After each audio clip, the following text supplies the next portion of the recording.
Hey guys, it's Josh over at J&H. This is the Daiwa Saltiga 2020 10,000H spinning reel. Brand new from Daiwa. The 2020 Saltiga is a lot different from the 15 Saltiga. It's gotten a complete refresh, this reel. First thing you notice is this is a 10,000 size, which I've never had before. Even though they've had reels in this size, they just didn't call it a 10K. So they've done like industry standard size on these things. So it goes all the way from an 8K up to a 20K. And this is the 10K. So the 10K and the 8000 are basically the same reel. This just has a larger rotor and a larger spool.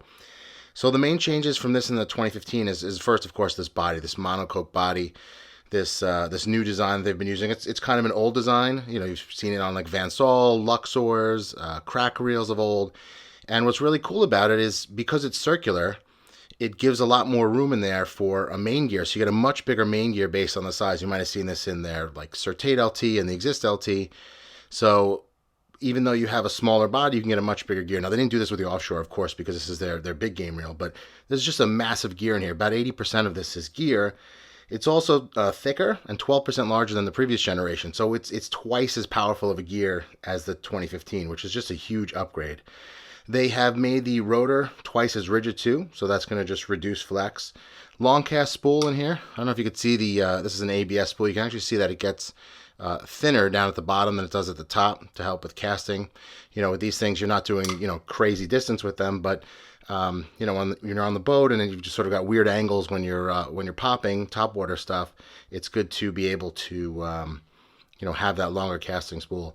55 pounds of drag, which is just absolutely stupid. It's a crazy amount of drag. They actually increased the number of drag washers in here, so it's a more durable drag too. It's twice as durable.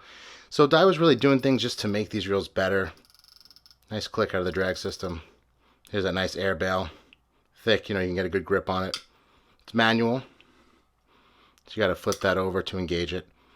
Nice egg handle knob, which is different, all aluminum. It's actually really comfortable in your hand, feels really good. Nice metal arm. The whole reel is aluminum.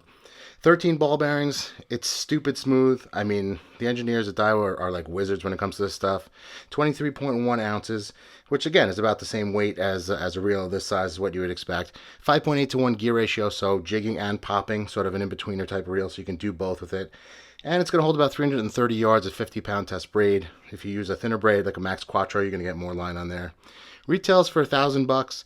And let me tell you, it's totally worth it. If you do sort of offshore big game fishing and you want a reel that's going to perform at a high level, this is sort of, best of the best, top of the line. You're going to have an absolute blast fishing this reel. It's just an absolute monster. So check it out. It's the Daiwa Saltiga 10,000H 2020 Saltiga spinning reel. And you can get yours on the J&H app or at jnh.com.